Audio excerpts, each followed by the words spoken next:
जितने भी अभ्यर्थी बेसब्री से पेपर का इंतजार कर रहे हैं तो फाइनली मेरे पास क्लास 10 का ओरिजिनल वाला क्वेश्चन पेपर आ चुका है। जो भी विद्यार्थी कल यानी कि 19 नवंबर के दिन हिंदी का पेपर देने वाले हैं तो आप देख सकते हैं पेरोचो सेंटअप एग्जामिनेशन 2025 का सेट कोड ए रहेंगे पेरोचो आपके एग्जाम में, और सब्जेक्ट कोड यहाँ पे पेरोचो 101 रहेंगे। तो यहाँ पे पूरा सेम टू सेम देखने को मिलेगा पेरोचो, देख सकते हैं टोटल यहाँ पे जो पूर्णांक मिलेंगे पेरोचो 100 रहेंगे, और आपको समय जो दिया जाएगा पेरोचो 3 घंटे 15 मिनट का टाइम दिया जाएगा।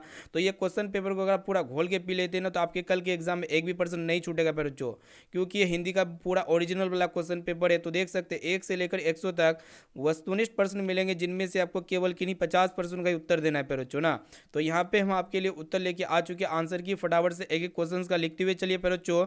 यहाँ पे देखिएगा बाबू, जो पहला नंबर क्वेश्चन जो आपके एग्जाम में पूछा गया, देखिएगा ध्यान से कि जिसे नहीं जीता जा सके वाक्य खंड के लिए एक शब्द क्या होते पेरोचो, अजय हो जाएगा, जो कि यहाँ पे बी वाला ऑप्शन इसका राइट आंसर हो जाएगा। देखिए पेरोचो दूसरा नंबर क्वेश्चन का जो पूछा गया, आपको बताना है कि जिसका तेज निकल गया है वाक्य खंड के लिए एक शब्द क्या होगा पेरोचो, तो इसका राइट आंसर हो जाएगा निस्तेज, जो कि ऑप्शन नंबर बी में आपका दिया हो बाबू।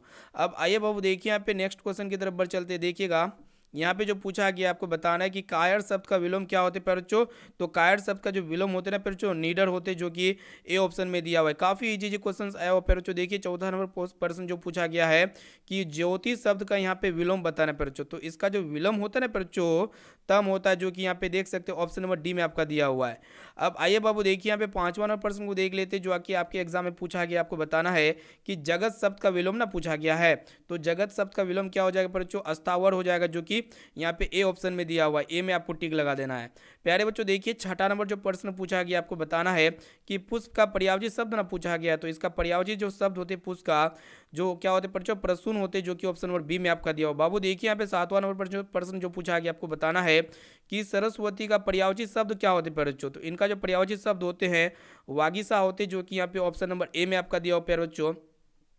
अब आइए बाबू देखिए यहाँ पे नेक्स्ट क्वेश्चन यहाँ पे पूछा गया एग्जाम में कि घर का पर्यायवाची शब्द क्या होगा, तो घर का जो पर्यायवाची शब्द होते पर जो का चीज होते हुए आपको बताना है, तो गेह होते, यानी कि बी वाला ऑप्शन इसका राइट आंसर हो जाएगा। प्यारे बच्चों देखिए यहाँ पे पूरा क्वेश्चन पेपर को घोल के पी लीजिए प्यारे बच्चों। सभी क्वेश्चन यहाँ पे आपके कल के एग्जाम में यानी कि 19 नवंबर के दिन देखने को मिलेगा प्यारे बच्चों। इस वीडियो को जो विद्यार्थी अभी तक लाइक वगैरह नहीं किया फटाफट से लाइक कीजिए प्यारे बच्चों। चैनल पर नए हैं तो चैनल को सब्सक्राइब कीजिए प्यारे बच्चों। यहाँ पे देखिएगा आपको बताना है कि कौन जो है प्यारे बच्चों शुद्ध वाक्य है, तो शुद्ध वाक्य इनमें से कौन होगा, तो चारों वाक्य में से ऑप्शन सी में आपका दिया हुआ है कि कोयला जलकर राख हो गया, ये बिल्कुल शुद्ध वाक्य है बच्चों। अब देखते हैं यहाँ पे नेक्स्ट क्वेश्चन की तरफ बढ़ चलते हैं। प्यारे बच्चों यहाँ पे आपको बताना है कि निम्नलिखित में कौन शुद्ध शब्द है, तो इनमें से आपको चुन करके बताना है कि शुद्ध शब्द कौन है। तो प्यारे बच्चों यहाँ पे देखिए वाहिनी जो है ना प्यारे बच्चों शुद्ध शब्द है, जो कि ऑप्शन नंबर डी में आपका दिया हुआ है। प्यारे बच्चों यहाँ पे देखिएगा नेक्स्ट क्वेश्चन जो पूछा गया कि पपाती लगभग कितने साल की थी, तो प्यारे बच्चों पपाती जो है ना प्यारे बच्चों कितने साल की थी, तो 12 साल की थी, देख सकते हैं ऑप्शन नंबर सी में आपका दिया हुआ प्यारे बच्चों। अब देखते हैं यहाँ पे नेक्स्ट क्वेश्चन की तरफ बढ़ चलते हैं प्यारे बच्चों। देखिए यहाँ पे जो आपके एग्जाम में पूछा गया है कि माँ शीर्षक पाठ के लेखक कौन है बच्चों, बताइए। तो इनके शीर्षक जो माँ कहानी है ना बच्चों, उसके जो अथी है मतलब उसके पास के सॉरी माँ शीर्षक पाठ के लेखक ना पूछा गया है, तो इस बार पेटलीकर हो जाएगा, जो कि ऑप्शन नंबर बी में आपका दिया हुआ है। यहाँ पे देखिए बच्चों जो क्वेश्चन पूछा गया कि माँ जी के पास आंगन में बैठकर मंगम्मा क्या खाती थी बच्चों, तो दही ना खाती थी या पानी पूरी, तो बच्चों यहाँ पे देखिएगा पानी पूरी हो जाएगा, जो कि पानी सुपारी हो जाएगा, option number C right answer हो जाएगा। यहाँ पे आपको बताना है कि अरे कहावत है दवा करने से तो मसान ही जगता है, यह कथन जो है ना बच्चों माँ जी का, जो कि यहाँ पे ऑप्शन नंबर बी में आपका दिया हुआ है। अब इसी तरह बढ़ चलते बच्चों अगला क्वेश्चन की तरफ देखिएगा। यहाँ पे आपको बताना है कि रसूलन बाई कौन थी बच्चों, तो ये जो है बच्चों गायिका थी, जो कि ऑप्शन सी में आपका दिया हुआ। यहाँ पे आपको 16% बताना है कि यतीन्द्र मिश्र ने गीतकार गुलजार की कविताओं का संपादन किस नाम से किया बच्चों, तो यार जुलाई के नाम से किया, जो कि यहाँ पे ऑप्शन नंबर सी में आपका दिया हो। प्यारे बच्चों देखिए यहाँ पे नेक्स्ट क्वेश्चन जो पूछा गया है कि बहुवचन पत्रिका के संपादक ना पूछा गया है, तो इनके संपादक अशोक वाजपेयी हो जाएगा, जो कि यहाँ पे ए ऑप्शन में दिया हुआ प्यारे बच्चों। अब आइए बाबू देखिए यहाँ पे नेक्स्ट क्वेश्चन की तरफ बढ़ चलते हैं। फटाफट से सभी क्वेश्चन को याद करते हुए चलिए। शहर अभी भी संभावना है किसकी रचना है प्यारे बच्चों, तो ये जो है ना अशोक वाजपेयी की, जो कि यहाँ पे ऑप्शन नंबर सी में आपका दिया हुआ प्यारे बच्चों। अब देखते हैं यहाँ पे नेक्स्ट क्वेश्चन की तरफ बढ़ चलते हैं प्यारे बच्चों। सभी क्वेश्चन को यहाँ पे आप घोल के पीते हुए चलिए। यहाँ पे आपको बताना है कि निम्नलिखित में किस पाठ की विधा निबंध है, तो इसका जो राइट आंसर हो जाएगा बच्चों देख सकते हो ऑप्शन नंबर ए में आपका दिया हुआ नाखून क्यों बढ़ते हैं। यहाँ पे बाबू आपको बताना है कि the custom in India there mechanism किसकी रचना है बच्चों, तो ये जो है ना भीमराव अंबेडकर की रचना है, जो कि ऑप्शन नंबर सी में आपका दिया हुआ। यहाँ पे आपको बताना है कि फुफेरा शब्द में कौन प्रत्यय है। तो यहाँ पे प्रत्यय जो होते हैं ना पर, जो आपको तो पता होगा किसी भी शब्द के यहाँ पे देखिएगा अ हो जाएगा, यानी कि लास्ट में लगा रहता है अ जो है ना पर, क्या हो जाएगा प्रत्यय हो जाएगा फुफेरा में। अब आइए बाबू देखिए यहाँ पे नेक्स्ट क्वेश्चन आपको बताना है कि पराकू शब्द में प्रत्यय ना पूछा गया है। तो पराकू शब्द में यहाँ पे एरा हो जाएगा प्रत्यय, जो कि पराकू पराकू शब्द में प्रत्यय ना पूछा गया, तो इसका राइट आंसर हो जाएगा पर, जो देख सकते हैं आकू हो जाएगा, जो कि ऑप्शन नंबर बी इसका करेक्ट आंसर हो जाएगा। बाबू यहाँ पे अगला क्वेश्चन पूछा गया है कि मानवता किस शब्द का उदाहरण है। तो मानवता हो जाएगा पर, जो यौगिक शब्द का उदाहरण है, जो कि ऑप्शन नंबर 20 का करेक्ट आंसर हो जाएगा। अब आइए बाबू देखिए यहाँ पे नेक्स्ट क्वेश्चन आपको बताना है कि खलियान किस शब्द का उदाहरण पर, जो इनमें से खलियान जो है ये जो है ना किस शब्द का उदाहरण है। तो देशज शब्द पर, जो खेत खलियान होता है ना, यहाँ पे देखिए आपको बताना है कि खटास किस संज्ञा का उदाहरण है पर, जो खटास हो जाएगा यहाँ पे संज्ञा पूछा गया। तो भाववाचक संज्ञा का उदाहरण है, जो कि ऑप्शन नंबर डी में आपका दिया हुआ। अब आइए बाबू देखिए यहाँ पे नेक्स्ट क्वेश्चन जो पूछा गया आपके एग्जाम में, देखिएगा कि निम्न में कौन व्यक्तिवाचक संज्ञा का उदाहरण है। तो यहाँ पे व्यक्तिवाचक संज्ञा का उदाहरण क्या पूछा गया, पारिजात हो जाएगा, जो कि ऑप्शन नंबर बी में आपका दिया हुआ। यहाँ पे पैरोच आपको बताना है कि साफ शब्द का क्या होता है स्त्रीलिंग रूप ना पूछा गया, तो सोपिन हो जाएगा, जो कि यहाँ पे पैरोच ऑप्शन नंबर ए इसका करेक्ट आंसर हो जाएगा। सभी क्वेश्चंस को आप घोल के पीते हुए चलिए। यहाँ पे देखिए पैरोच इनमें से आपको पूछा गया कि कौन पुल्लिंग है ना, इनमें से शब्द कौन सा है जो पुल्लिंग शब्द है। तो विवाह जो है ना पर, जो पुल्लिंग शब्द है, option number D right answer हो जाएगा। हिंदी में कुल कितने सर्वनाम होते हैं पर, तो 11 ना होते, ऑप्शन नंबर डी इसका करेक्ट आंसर हो जाएगा बाबू। अब देखिए पैरो जो अगला प्रश्न जो पूछा गया आपको बताना है कि दाल में कुछ है किस सर्वनाम का उदाहरण है। तो इसका जो करेक्ट आंसर हो जाएगा पैरो, तो इसका जो करेक्ट आंसर हो जाएगा देखिएगा ध्यान से, तो ये मतलब अनिश्चित वाचक सर्वनाम का उदाहरण option number B right answer हो जाएगा। देखिए यहाँ पे आपको बताना है कि नौकर की कमीज किसकी रचना है। तो फिर जो ये अमर मतलब ये जो है ना फिर जो विनोद कुमार शुक्ल की रचना है, ऑप्शन नंबर डी इसका करेक्ट आंसर हो जाएगा। सभी क्वेश्चंस को आपको जो है ना फिर याद करते हुए जाना। यहाँ पे आपको बताना है कि आबयूनियों में साथ रहकर लगभग 30 संयुक्त कविताएं लिखी गई। तो यहाँ पे 32 का जो हमारा यहाँ पे टिक लग जाएगा, जो ऑप्शन नंबर डी में लग जाएगा, जो कि option number D right answer हो जाएगा। यहाँ पे पहले जो आपको बताना है कि पंडित बिरजू महाराज ने गंडा किससे बंधवाया परचो। तो गंडा मतलब बाबूजी से बनवाया था, जो कि ऑप्शन नंबर बी में आपका दिया हो बाबू। अब देखिए यहाँ पे नेक्स्ट क्वेश्चन की तरफ बढ़ चलते हैं। यहाँ पे आपको पैर बच्चों बताना है कि परंपरा का मूल्यांकन शीर्षक पाठ के लेखक कौन है परचो।